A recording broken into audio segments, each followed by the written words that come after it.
Hello दोस्तों, आज एक और नई वीडियो लेके आया हूँ जो कि है P3 एलिमेंट की।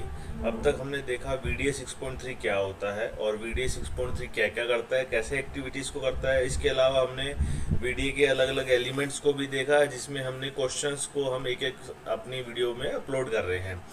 लास्ट मेरी वीडियो में P2 के बारे में बताया गया था और ये जो वीडियो है इसमें P3 के बारे में बताया गया है। P3 के अंदर टोटल हम देखते हैं, टोटल 6 क्वेश्चन आते हैं। ये जो क्वेश्चंस हैं ये based on VDA 2023 latest edition के बेस पे हैं। इसमें आपके 3.2 में देखिए स्टार लगा हुआ है, 3.4 में भी स्टार लगा है। इट मीन्स ये रिस्क वाले क्वेश्चन है, इनको आप एनी नहीं कर सकते हैं, नॉट इवोल्यूटेड नहीं कर सकते हैं। साथ ही यहाँ पे 1, 2, 3 क्वेश्चंस पे ना क्रॉस लगा है, 3.1, 3.2 और 3.4 पे क्रॉस लगा है। इट मीन्स ये क्वेश्चंस यहाँ से P1 पे जाएंगे। आइए एक एक क्वेश्चंस को पढ़ते हैं और जानते हैं क्या लिखा है।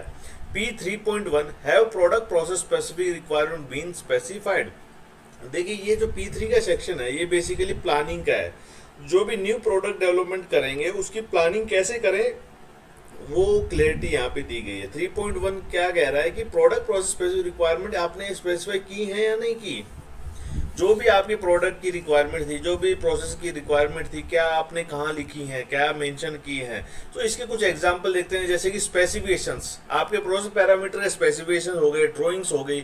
ये कुछ एग्जांपल्स यहाँ पे आप एविडेंस दिखा सकते हो। 3.2 रिस्क वाला है, has the feasibility been comprehensively evaluated according to the product and production process requirements. क्या आपने फिजिबिलिटी स्टडी की है जब भी आपके यहाँ न्यू प्रोडक्ट डेवलपमेंट हो रहा था, इनिशिएट हो रहा था, क्या आपने फिजिबिलिटी स्टडी की कि आप कर पाओगे नहीं कर पाओगे। एग्जाम्पल के लिए, जैसे ही आप अपने ऑर्गेनाइजेशन में नया प्रोडक्ट आता है तो आपको ये देखना होता है क्या मैं ये प्रोडक्ट बना सकता हूँ, क्या क्वालिटी को मीट कर सकता हूँ, क्या कैपेसिटी मेरे पास है या नहीं। तो इसके लिए एक फिजिबिलिटी का एक शीट आती है जिसको CFT द्वारा फिल किया जाता है, उसके बाद कस्टमर को रिप्लाई दिया जाता है। Customer requirement schedule feasibility study is one of the example of 3.2।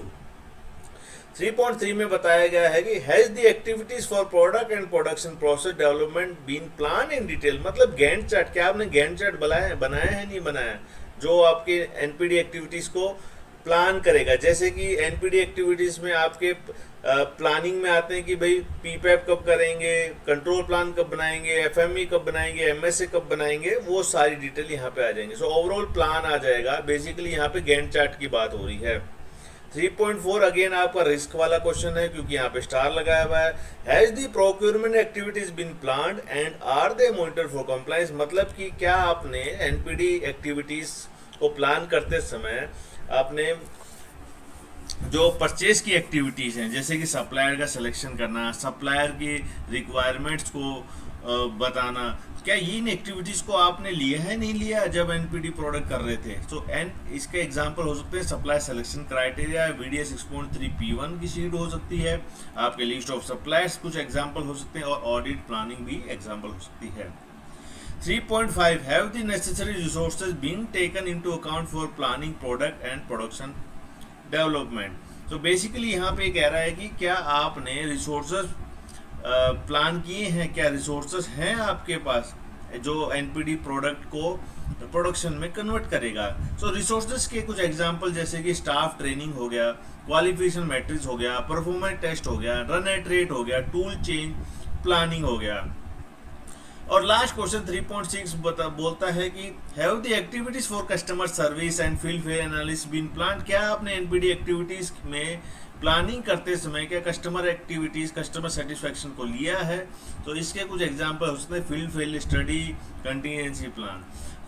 देखिए यहाँ पे आपके P3 के सारे क्वेश्चंस कंप्लीट होते हैं। इनको कंप्लायंस करेंगे तो आपके ऑर्गेनाइजेशन में VDA 6.3 की रिक्वायरमेंट फुलफिल हो जाएगी। ऐसे ही हम आगे अगली नेक्स्ट वीडियोस में मैं आपको P4, P5, P6 और P7 के बारे में एक एक एक्सक्लूसिव वीडियोस बनाऊंगा। और भी कोई आपके क्वेश्चन तो प्लीज़ आप कमेंट में लिख सकते हो। Thank you, bye bye, see you, take